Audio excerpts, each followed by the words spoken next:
Hola, buenas tardes. ¿Cómo andan? ¿Están por ahí? Ahora vamos a comenzar este nuevo ciclo. Les habla Micaela Rodori. Yo presido Cultura Democrática, esta asociación civil que tiene base en Argentina y tenemos proyectos en distintos países de la región como Bolivia, Paraguay, Venezuela, Nicaragua, en Cuba, próximamente en Perú y otros países más. Hemos hecho cosas también en países como México el primer año de existencia. Voy a estar presentando a Ezequiel Podjarny. Es un joven especialista en relaciones internacionales, en derechos humanos. Hola Ezequiel. Él es miembro de nuestra comisión directiva. Lo conocí hace ya unos cuantos años en el activismo, defendiendo los derechos humanos en Cuba, en Venezuela.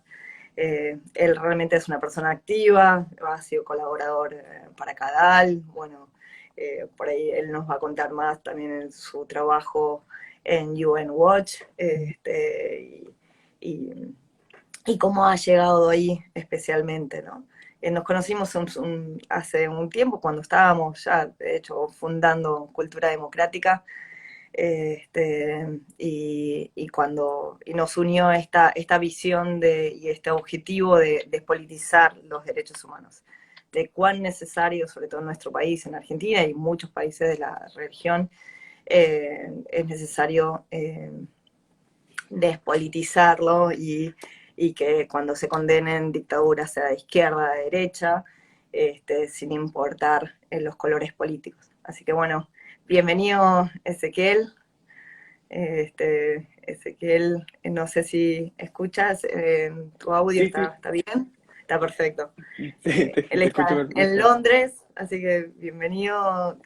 Ya hay hay como 6 asistentes. Saludos a todos los que nos están viendo. Este video, como les decía, la idea es ir presentando a los miembros del equipo de Cultura Democrática y ir conversando sobre los temas de expertise de cada uno de ellos. Hoy le tocó a Ezequiel y, como les decía, él es experto en derechos humanos. Realmente, para comenzar, me encantaría que nos cuentes un poco de cómo llegaste eh, este,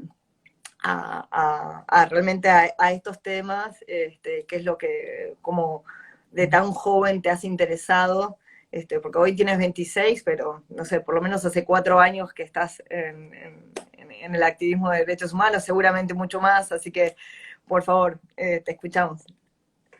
Gracias, Mica. Estaba intentando justo acordarme ayer cómo es que había llegado a Cultura Democrática en realidad. Que incluso nosotros nos conocimos después de lo que fue mi primera experiencia directa con derechos humanos, que fue cuando fui a hacer la pasantía con UN Watch en 2016. Y que yo ahí ya estaba a la mitad de mi carrera de relaciones internacionales. Yo empecé a estudiar relaciones internacionales porque sabía que la política internacional me gustaba.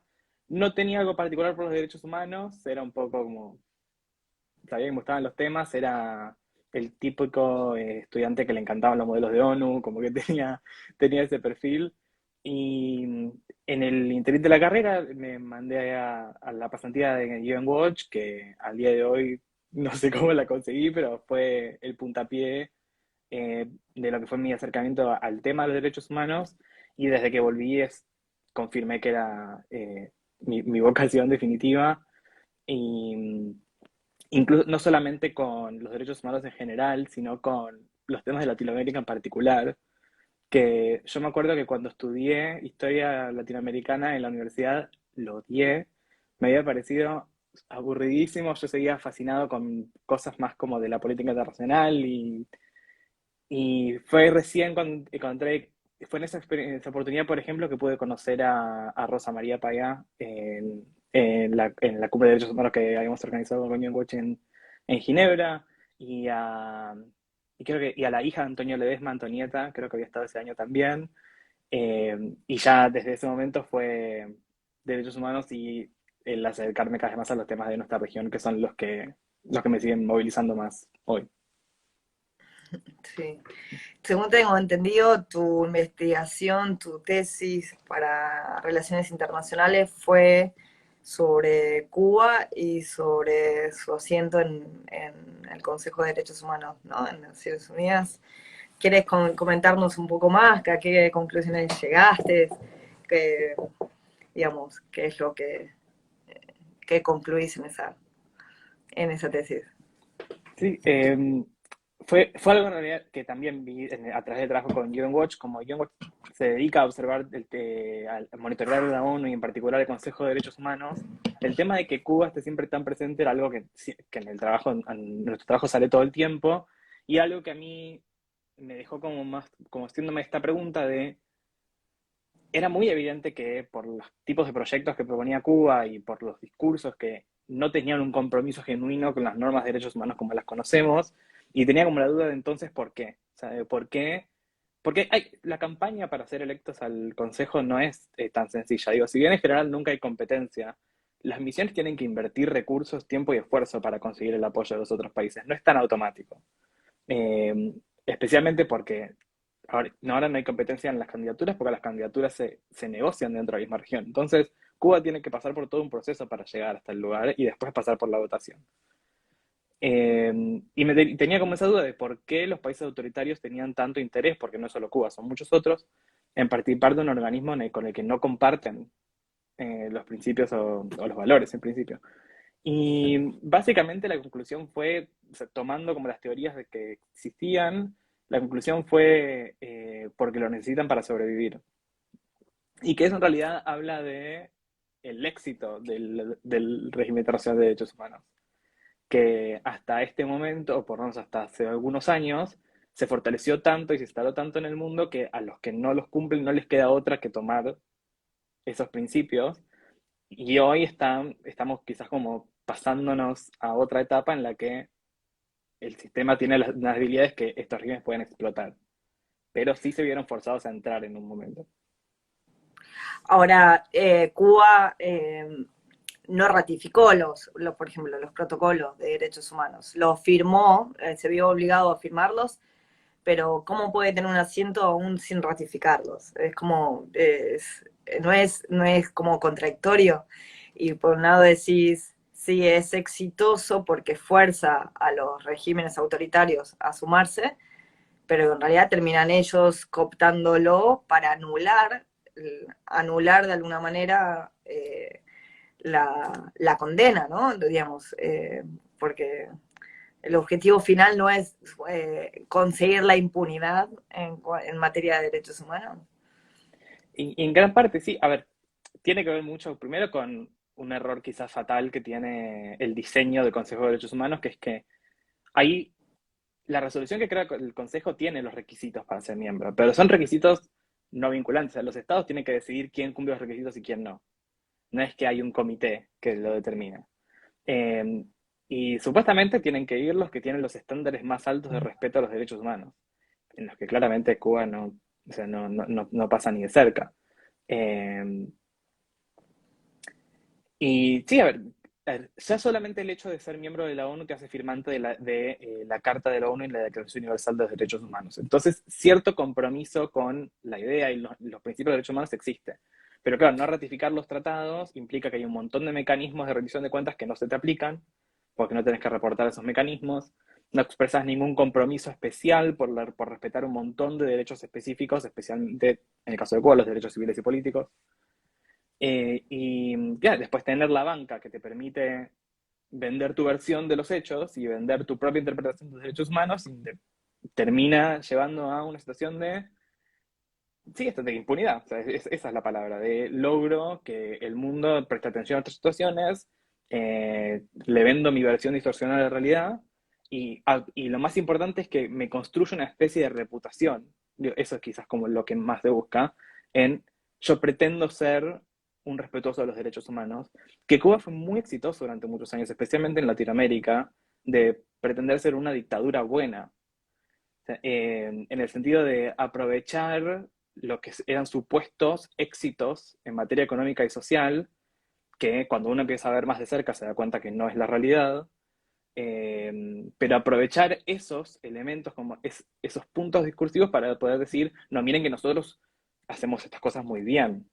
Y no Claro, solamente las cumplimos, sino que somos autoridades en esto. en cuanto a eso. Y podemos instruir a los demás.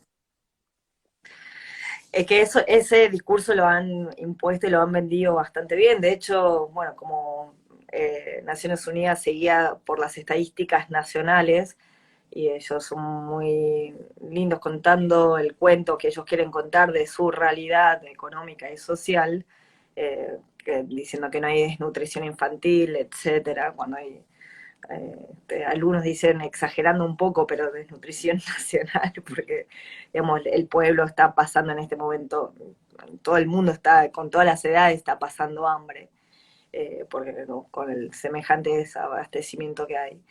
Pero sin embargo, Naciones Unidas se maneja con las estadísticas nacionales. Entonces, en los índices de desarrollo humano que maneja el PNUD, Cuba está entre los países desarrollados. Entonces, no se condice con la realidad. Eh, ¿Te imaginas en algún momento un cambio en el sistema internacional para que realmente esto, la realidad que dicen tener los países se condiga con la verdad? ¿Que lo pueda alguien monitorear más allá de lo que dicen los estados? ¿O el sistema internacional se va a seguir fiando de la palabra de cada uno? No, yo soy bueno. Ah, sí, eres bueno. Y te ratifico, eres bueno. Digamos, ¿te imaginas que en algún momento haya algún tipo de propuesta para que el Consejo de Derechos Humanos sea más que una reunión donde todos hablan, sino que haya misiones realmente de observación y para verificar la realidad que dice tener cada país? Me parece que vale la pena destacar que el Consejo de Derechos Humanos, como es un foro político, muchas veces muestra la peor cara de la ONU. Pero la verdad es que la ONU es una organización gigante, la estructura de derechos humanos de la ONU es gigante y tiene algunos instrumentos que son muy buenos. Incluso dentro del Consejo, porque está el examen periódico universal, que es un mecanismo que es muy bueno porque todos los países, todos los miembros, independientemente de estatus, tienen que atravesar esa evaluación de derechos humanos, que es manipulable hasta cierto punto, pero no es completamente manipulable. Entonces, inevitablemente algunas cuestiones terminan saliendo. Y después están los otros, los mecanismos especiales, los grupos de trabajo, que particularmente en Latinoamérica, y en el caso de los presos políticos particularmente, están muy presentes y muy activos, incluso en países que no firman tratados, etcétera. Que tanto en el caso de Cuba como de Venezuela como de Nicaragua, el grupo de trabajo reconoció un montón de casos de presos El de políticos. detenciones arbitrarias. Exacto, o sea, la verdad que es súper importante. Entonces existen los mecanismos que hoy pretenden hacer algo. El tema es que, claro, en las cosas que tienen más repercusión, como son las resoluciones del Consejo, quizás tienen un impacto no solamente en lo político, sino en lo mediático y en la concientización internacional, ahí ya es mucho más difícil.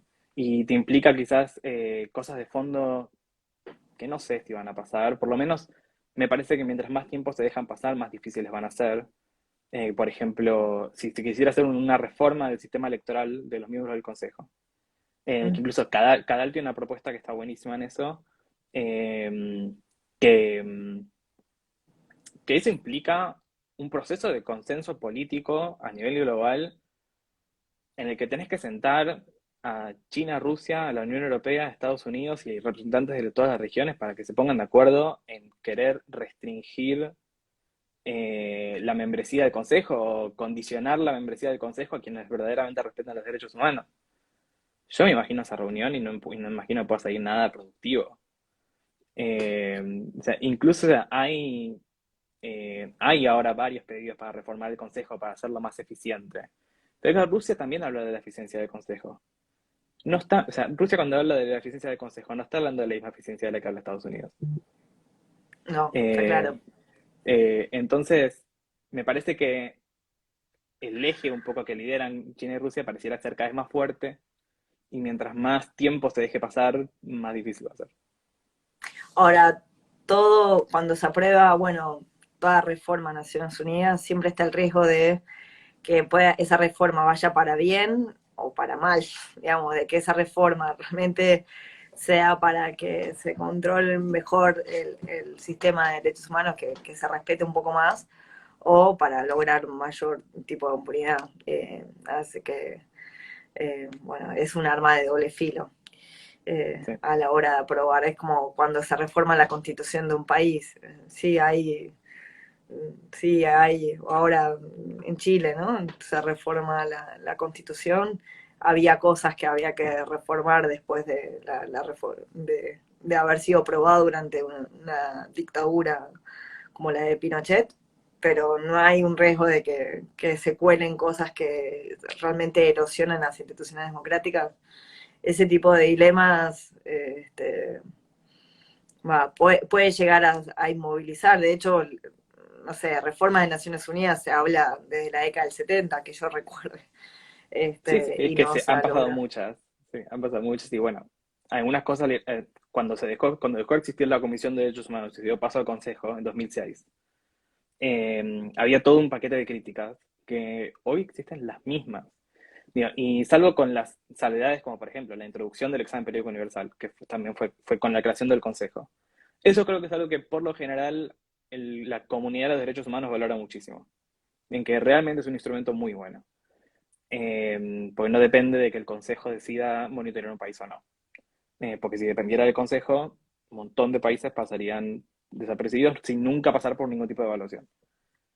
Eh, Ahora, bien, ahí están las contribuciones en el examen periódico, tanto de ONGs como que dicen, que defienden, que de hecho el régimen pone para defender y decir, hablar cosas bonitas y llenarlo de flores, y aquellas ONGs que realmente están haciendo denuncias de lo que pasa, ¿no?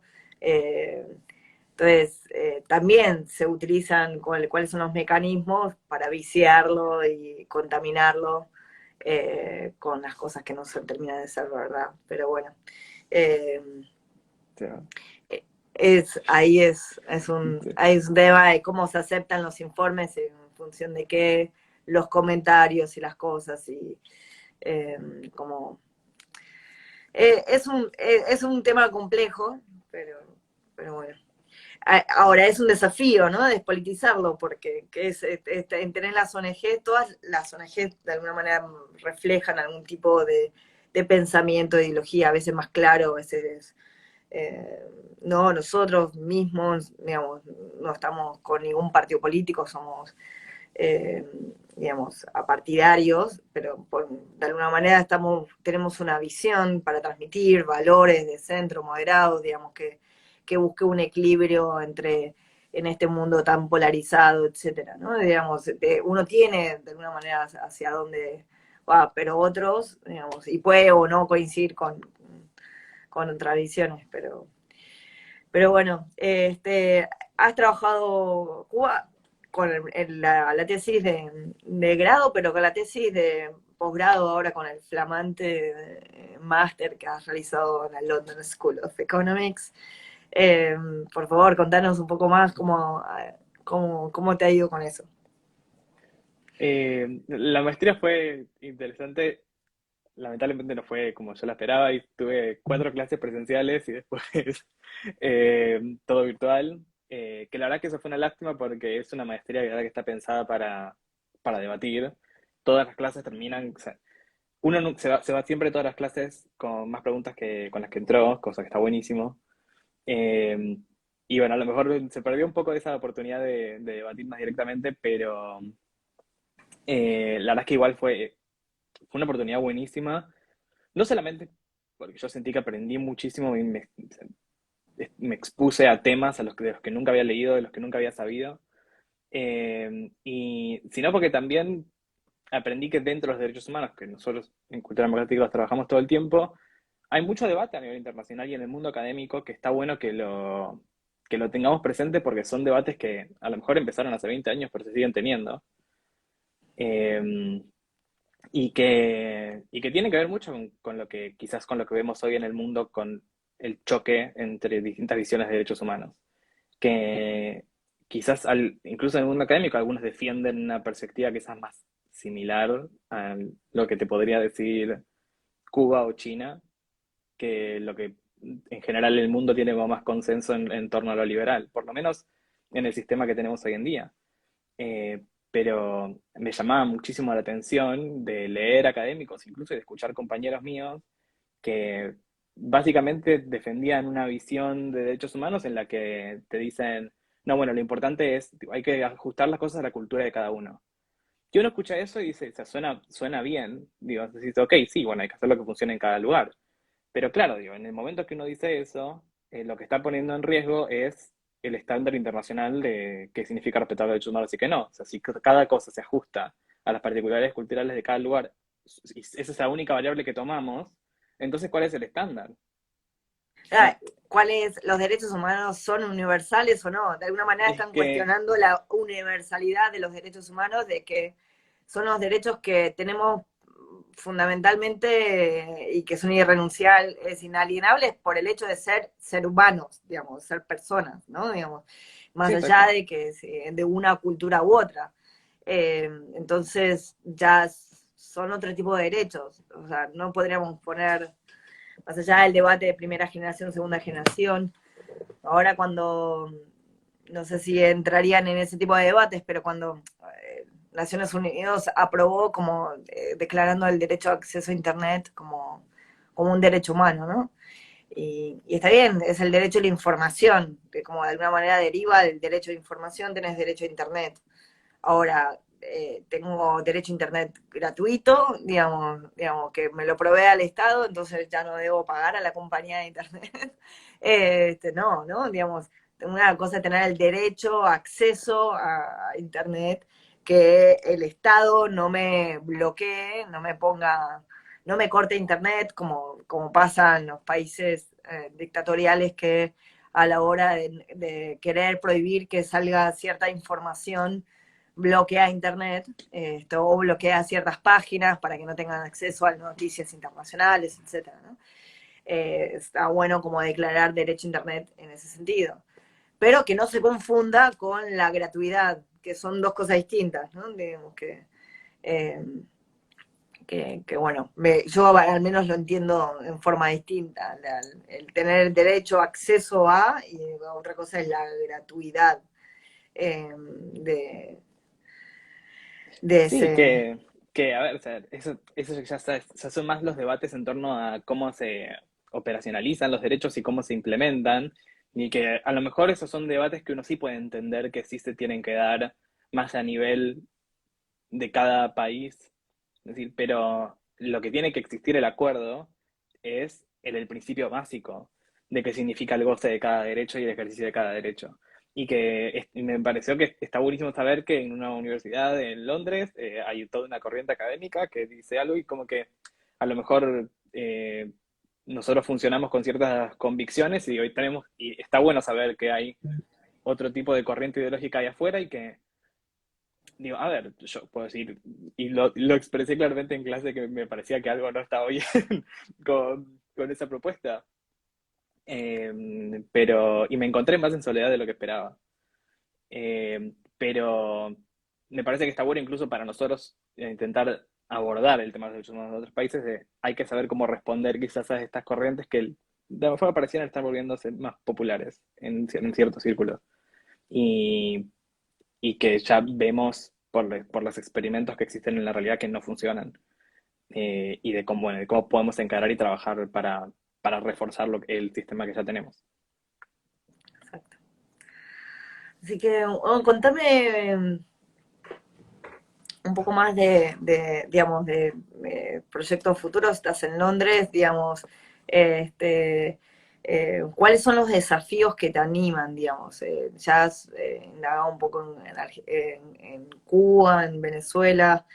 Eh, bueno, has lanzado un ciclo que de hecho dentro de un rato lo tenemos, un ciclo por Twitter Space, Latinoamérica Hoy, que, que va abordando semanalmente un país distinto de la región, como para analizarla, el contexto político, pero sobre todo del Estado de Derecho de cada país.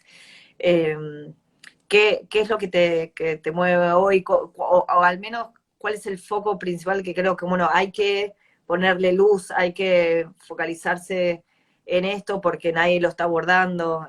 ¿Cuáles son tus inquietudes? Eh, Me parece, viene muy ligado con el tema de lo que fue mi disertación de la maestría. Pero yo para la maestría, si bien traté el tema de Venezuela, no traté tanto Venezuela específicamente lo que pasa ahí, sino que hay una teoría que se llama el modelo espiral que intenta explicar cómo se logran que los países respeten las normas de derechos humanos. Que me encanta. Una verdad que está buenísima y analiza un montón de casos alrededor del mundo y que parecieran como reforzar la tesis de los autores.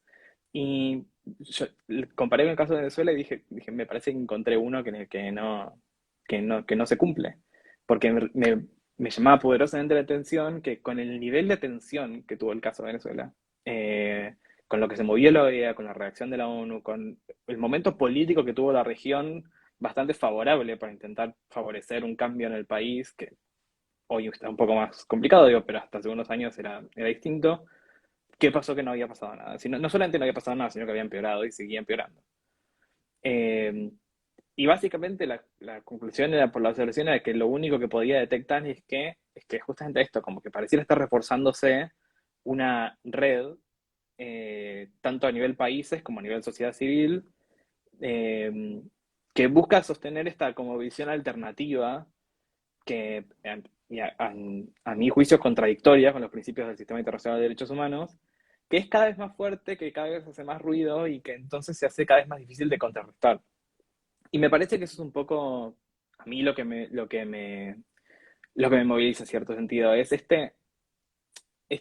siento que a veces en cómo hablamos de derechos humanos nos quedamos hablando como de lo que pasa en cada país aisladamente y a lo mejor falta como esta visión general de intentar construir y reforzar como los compromisos que tienen que tener los países a nivel internacional. Y de que que en realidad es algo que Cultura Democrática sí dice todo el tiempo, que es que el activismo de derechos humanos digo, tiene que tener un pilar mucho más fuerte de solidaridad democrática a nivel de política de Estado, que es algo que particularmente en América Latina se debilitó muchísimo y que por eso estas situaciones digo, parecieran multiplicarse. Por eso Venezuela está como está, Nicaragua está como está, Cuba está como está y se siente como esta debilidad de las instituciones que no son solamente una cuestión doméstica, digo, no es solamente eh, no sé, que sentimos que Bolivia que tiene una democracia débil, o que Ecuador tiene una democracia débil, o que Argentina tiene ahora no sé, dificultades con la libertad de expresión, digo que no es particularmente un caso serio, digo, pero son temas que se Mm, hablan. Es esta sensación como permanente de sentir que la democracia siempre está como en riesgo a nivel sí, regional. Y no es solamente una cuestión no sé, de reformas internas, es una cuestión de compromisos regionales y después globales que hagan que cuando alguien se desvía, están ahí para ayudar a reencauzarlo. Porque si estuvieran los mecanismos para sostener esto desde antes, Venezuela nunca hubiera llegado a ser lo que es ahora. Que, sí. No, no, está claro, no, está claro. Ahora, ahí con respecto a eso, yo recuerdo, no sé, comencé a ver los testimonios de los activistas, jóvenes, de hecho, manifestantes, de estudiantes que se manifestaban, sobre todo con el caso de RCTV, fue el año 2007. En esa época yo era joven y por ahí compartía en distintos encuentros a nivel regional con jóvenes venezolanos y me contaban esto, digamos, de cosas más cotidianas como el mercado negro de dólares, que para poder viajar no podían acceder a dólares en forma oficial y tenían que ir al mercado negro y que si los agarraban los metían presos o que después de haber participado en manifestaciones los encontraban, o sea, los ponían en listas negras y que esas listas estaban en CDs y que cada vez que querían acceder a un edificio público, buscaban el nombre y si estaba en esa lista no podían entrar a hacer ningún trámite en ningún edificio público. Y ese nivel de restricciones que estamos hablando del 2007, o sea, ¿no? Hace 14 años. Y bueno, obviamente ya venía desde hace antes, tengo ese recuerdo, y en el 2007 hablabas de eso en Argentina y vos decías que si hablabas y decías que Venezuela comenzaba a ser un gobierno dictatorial o autoritario porque tenía este nivel de controles y cosas que violaban los derechos de las personas, te decían que eras una exagerada, que una paranoica o no sé qué, una extremista. Y, digamos, tuvieron, o sea, y así veías pasar distintas restricciones, distintas medidas que fue tomando el gobierno de Chávez hasta llegar al punto que es hoy Venezuela. Y claro, que ya parece irreversible, que ya no hay manera de eh, revertir la situación, de quitar a Maduro del poder, digamos, con elecciones que son más que fraudulentas, que no son competitivas ni libres ni nada. Entonces que de la oposición nunca va a acceder al poder por esas elecciones, que son una parodia. Y entonces, si recurrís como a la fuerza, digamos, es como entras en guerra civil. Y entonces ya es que ¿cuál es la solución? Obviamente no, o sea, cualquiera de la oposición o ONGs o demás va a querer resolver por medios pacíficos, pero todos los medios pacíficos, denuncia a nivel internacional, etcétera, manifestaciones, evidentemente no dieron resultado. Eh, cuál es la solución, ¿no? Y cuando ya es claramente un narcoestado, ya eh, y se ve eso como un efecto contagio. Ahora lo tenemos en Nicaragua. En Nicaragua en un momento también ya se ve que es irreversible, la oposición está presa, o sea, entonces tenemos el riesgo de que siga habiendo otros países así. Tenemos Honduras, el Partido Nacional gobierna hace cuánto, y tiene todo un sistema de inteligencia que controla y censura, y que también a la oposición y activistas de derechos humanos. También, ¿no? El caso de Honduras, un gobierno de derecha que tiene miles de denuncias en la CIDH, etcétera. Eh, Colombia es otro país que con el acuerdo de paz dio cierta esperanza de Sí. cambio de alguna manera, pero no sabía si era también otra historia, otro cuento como para otro paso para, no Sí, es sé. que Es que ahí es cuando entra de vuelta el tema de la debilidad del sistema internacional, digo, porque, digo, a ver, hay un caso en realidad que no es de esta región, pero es quizás el más obvio. ¿Cómo puede existir Corea del Norte después de tantas décadas? Digo, la de Corea del Norte como la conocemos hoy en día, que existe hace décadas y décadas de la misma manera. Y todo termina yendo a básicamente lo mismo, es que, a ver, uno puede poner sanciones, que incluso Corea del Norte tiene sanciones de la ONU, no son sanciones que solamente pusieron en Estados Unidos y Europa, digo, la misma ONU les sancionó a Corea del Norte. Pero bueno, si lo llevamos a caso Venezuela, o sea, uno puede poner sanciones, uno puede querer llevar ante la justicia a los que considera responsables, en el caso de que sea posible realmente detenerlo, porque la mayoría no los puedes detener, o porque no salen de su país, o porque tienen inmunidad diplomática. Eh, y la verdad es que esos mecanismos funcionan solamente si hay consistencia en cómo se implementan. Porque si Estados Unidos y Europa le ponen sanciones al régimen en Venezuela y después vienen China y Rusia y le financian el déficit, y Ujú. entonces o sea, se neutraliza completamente el impacto del mecanismo de sanción para llevar a una transición. Y después está el otro debate que ya es mucho más difícil y que ya sí quizás es más relevante a nivel interno de cada uno, que es hasta qué punto queremos ser pragmáticos y hasta qué punto queremos ser idealistas de alguna forma. Y me parece que eso es lo que hizo detonar a la oposición venezolana de alguna manera. Porque tenés a la rama que va a decir yo nunca me voy a sentar con esta gente, y ningún proceso democrático puede incluir al régimen, que bueno, en Cuba hay un debate más o menos parecido. Y después está la gente que te dice, no, bueno, que son los mismos que participaron en las elecciones este domingo, que va a decir, mirá, o sea, a ver, esta gente no se va a ir así como así, no los vamos a sacar a los tiros. Así que hay que intentar, dentro de lo que podamos, llegar a ciertos acuerdos que permitan empezar a crear esta especie democrática. Y bueno, terminás con una elección que, con 60% de abstencionismo, con 20 de las 23 gobernaciones que las gana el régimen, eh, y hoy, la verdad que lo lamentable de esa elección es que todos los observadores internacionales se van a decir que estaba dentro de los estándares de legitimidad, y ahora tenés una elección que a los ojos del mundo es legítima, en la que el régimen parece haber ratificado una especie de apoyo popular, medio ficticio, porque la mayoría no votó y porque bajo mecanismos de coerción y manipulación clientelar, que está bien, podés no robarte la urna, pero si ya le tenés el voto antes de entrar al cuarto oscuro y más o menos lo mismo. Eh, y entonces uno entra en estas dudas de cuál es el mejor camino. Y la verdad es que el camino de la no negociación es la incertidumbre absoluta, porque si no puedes negociar, entonces ¿qué? Digo, eso es un poco la duda.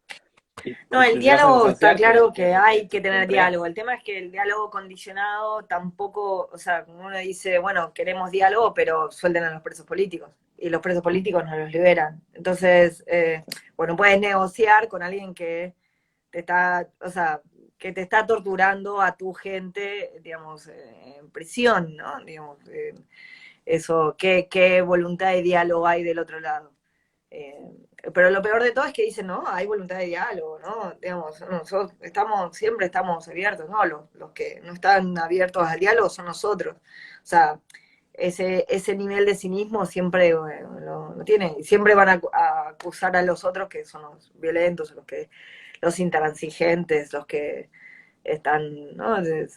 Pero bueno, esas son las cuestiones que uno tiene que lidiar a la hora de, de siempre, bueno, de perseverar en el camino sí, pacífico de búsqueda de resolución, de llegar siempre por medios pacíficos, ¿no? La lucha no violenta. Ahora, ahí hay un rol importante para la innovación, ¿no? Para la innovación democrática. Y vuelvo con estas preguntas de qué debemos reformar, qué debemos mejorar del sistema, cómo involucrar más a los actores, como por ahí no es cambiar del todo el sistema, sino hay cosas que han funcionado, pero no del todo, que han tenido cierto impacto, pero por ahí si se hiciera tal cambio o tal, podría realmente producir el cambio que queremos en Venezuela, en Cuba, en Nicaragua, en Honduras.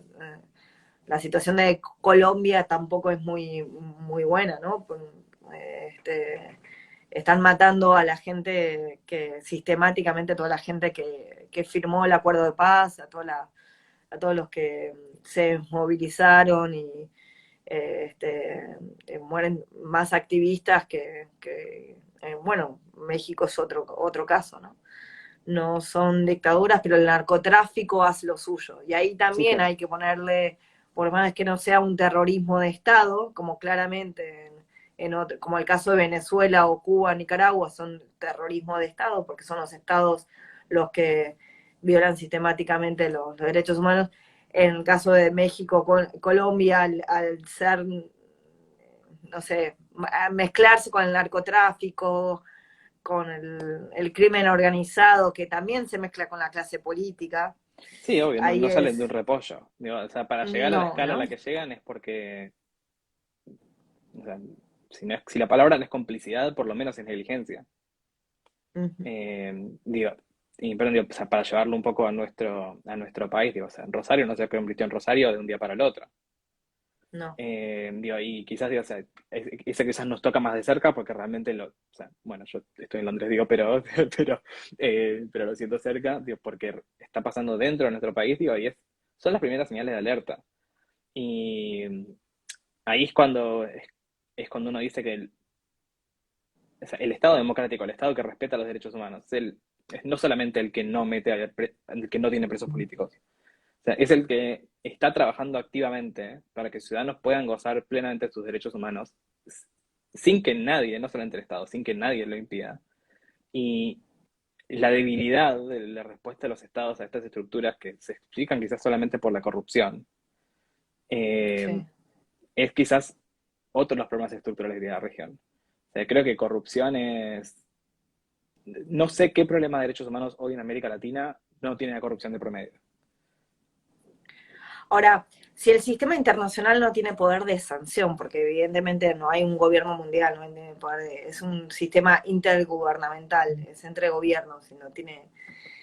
Lo que tiene que fortalecer más es la prevención. Y lo que decíamos hace un rato, hace 14 años, había alertas en Venezuela, no se hizo nada porque, bueno, es opinable, bueno, un poco.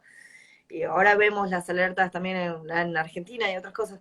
Y bueno, todavía, entonces hay que esperar a que ya esté consolidado, digamos, que sea sistemática la violación que ya no tengamos Estado de Derecho, para decir, ah, sí, hay que denunciarlo, digamos, pero es que cuando uno llega a ese punto no hay vuelta atrás, o no hay fuerza de presión, no hay instituciones democráticas para poder ejercer, y ahí ya la impunidad de los regímenes están impuestos. Entonces, eh, el diagnóstico ahí es decir, bueno, hay que prevenirlo, no hay que esperar a que esté todo hecho. Y ahí es cuando también la gente, que digo, gente común, la que no están involucrados en este tipo de temas, o los políticos, que digamos, es que no terminan de tener conciencia de la importancia de la reacción temprana, ¿no? De la Sí. prevención, de no llegar a ese punto que ya no hay vuelta atrás, ¿no? No sé si Sí, y coincidís con...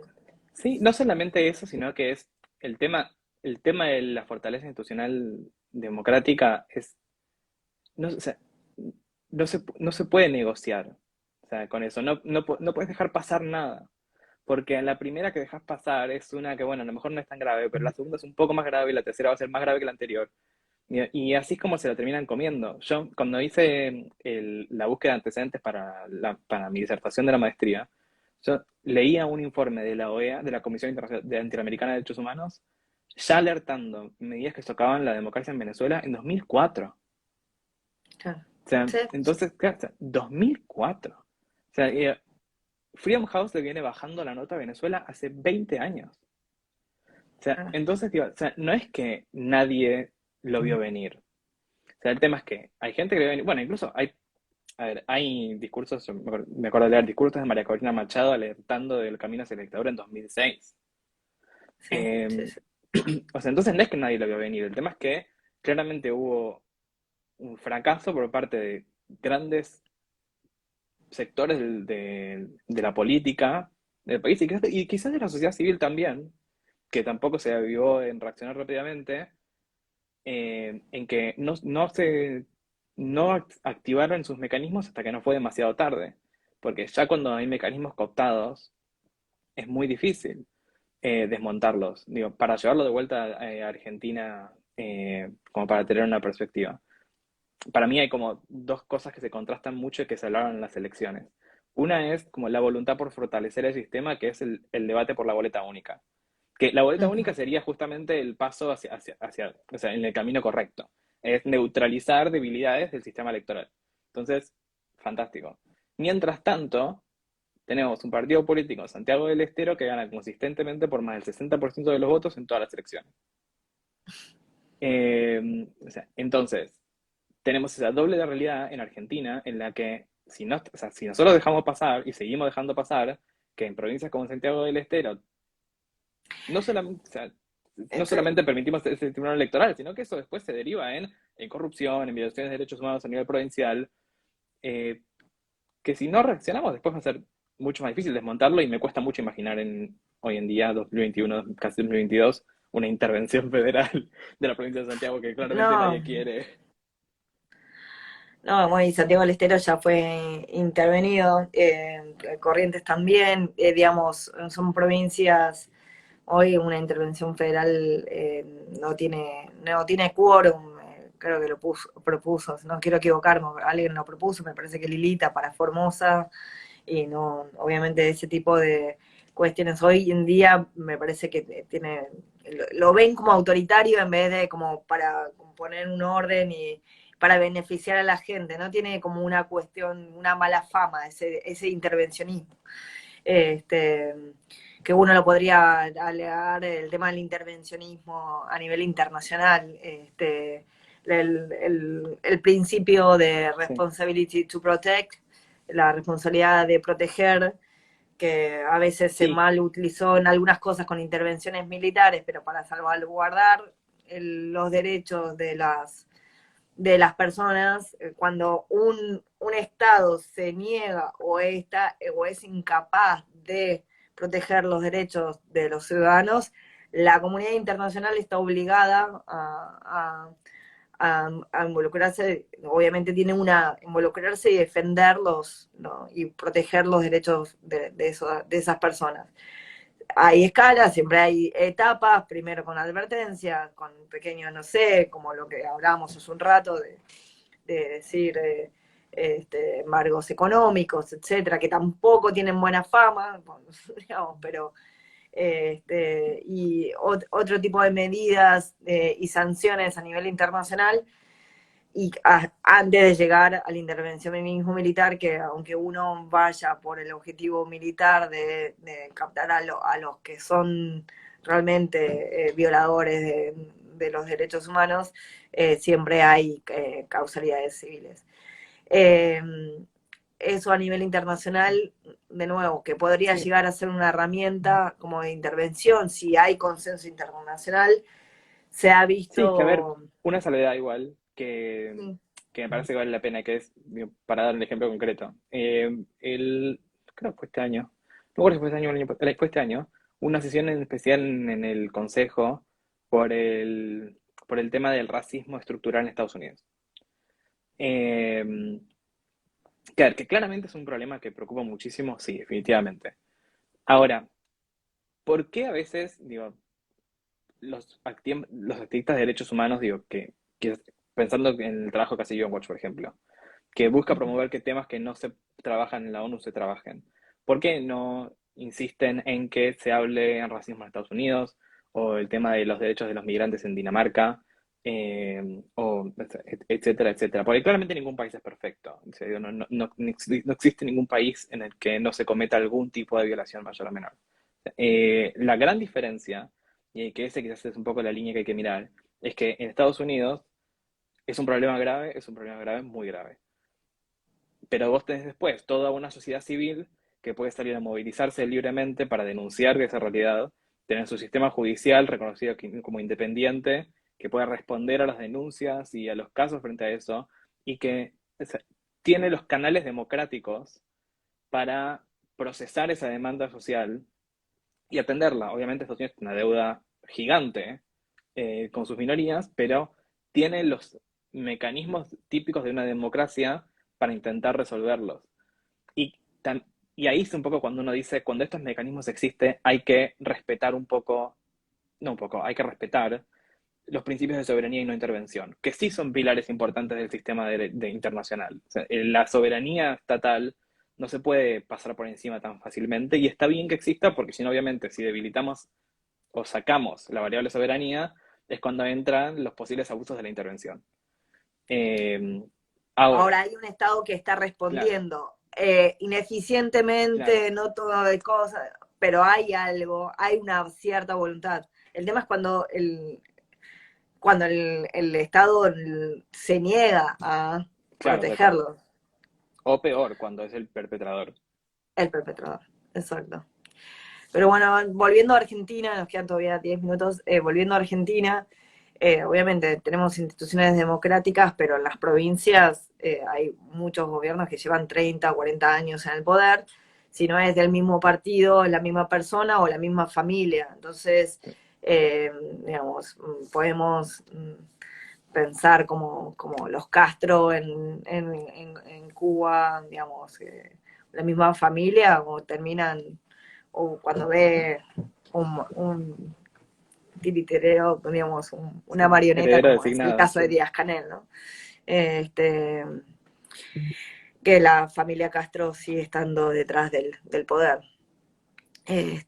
Nada, en Argentina es preocupante y al hecho de ser un país federal y esas provincias ser parte del Congreso y tener una lógica autoritaria, pragmática de poder para ganar impunidad, también negocia la impunidad de ciertos gobiernos a nivel nacional, ¿no? Entonces, negocian los votos en el Congreso, en Cámara de Diputados o Senadores, este, a cambio de no te metas en mi provincia. Y entonces en la provincia son terrenos de nadie. Es lamentable, pero es así. Eh, muchos muchos militantes de Juntos por el Cambio en las provincias como San Luis, etcétera, esperaban algún tipo de reacción en ese sentido, o en Santiago del Estero, al ser gobierno, pero evidentemente no fue prioridad, o no lo supieron hacer, o no sé, pero en esas provincias no hubo cambio de mejora institucional.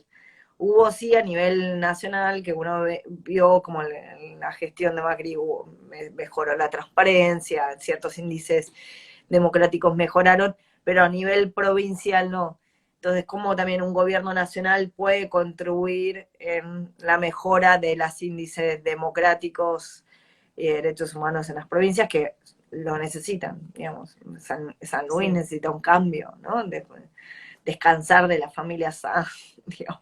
sí. Eh, Sí, que, a ver, me parece que también algo que pasa, o sea, me parece que pasan dos cosas. Pasa una, que es que claramente hay o sea, hay un sistema que es socavado por la corrupción y por las negociaciones políticas, porque es funcional a quienes tienen el poder nacional en ese momento.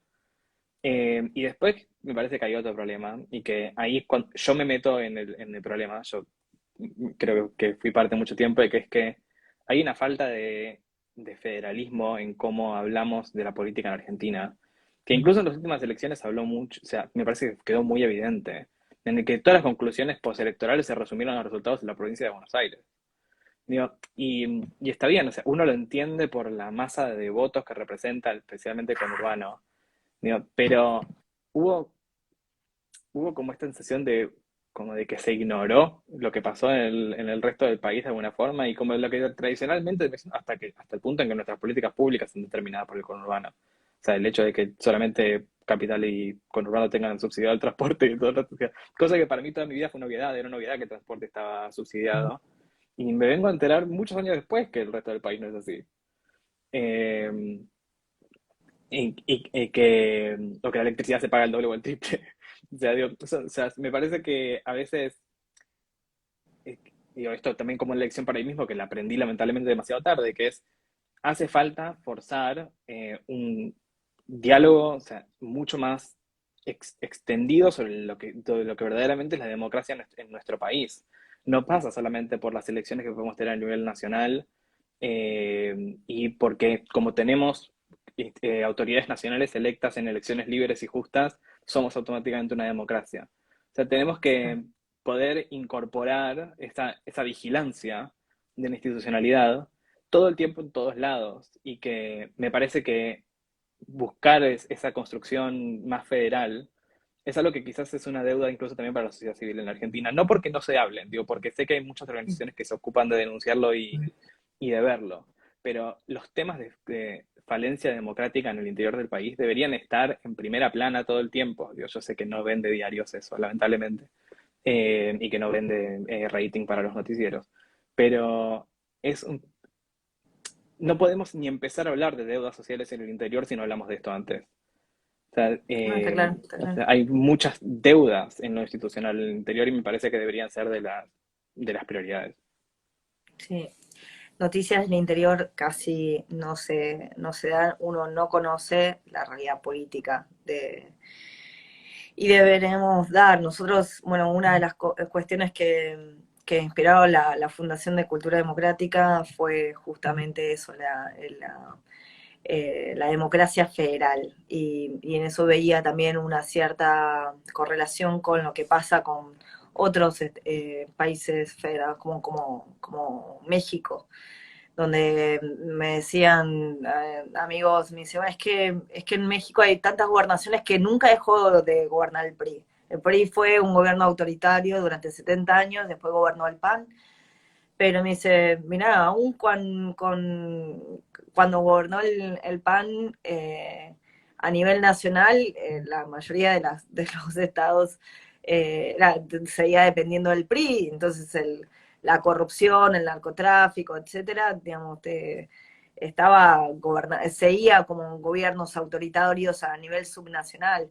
Y ese nivel de debate, bueno, Jaro Bassoni es, digamos, es un académico que se ha especializado sobre ese tipo de regímenes a nivel subnacional y es muy interesante ver su teoría.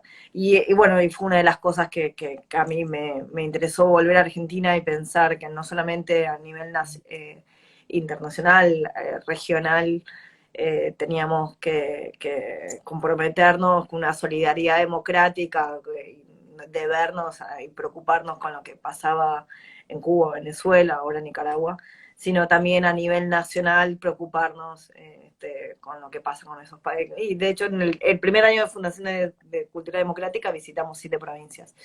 Después nos vino la pandemia, pero ya volveremos Bien. a viajar a ver si Dios quiere, el año que viene volveremos a viajar y acercarnos realmente a esos ciudadanos de Argentina que no gozan de los derechos que por ahí sí el resto del país, en provincias o distritos como la ciudad de Buenos Aires. Pues bueno, muchísimas gracias, Ezequiel, por esta linda conversación. Espero que los que hayan visto, bueno, queda el video grabado para los que puedan asistirlo después. Es parte de nuestro equipo, estoy feliz de que seas parte. Así que seguimos trabajando para que no solamente en Argentina eh, sigamos defendiendo los derechos humanos y ir poniendo el granito de arena para que se despoliticen un poco, sino también a nivel regional. Sí, no, a mí me alegra Este, mucho ser parte también. Gracias por invitarme en su momento. Y sí, vamos a seguir trabajando. bueno, muchísimas gracias y bueno, eh, saludos a todos.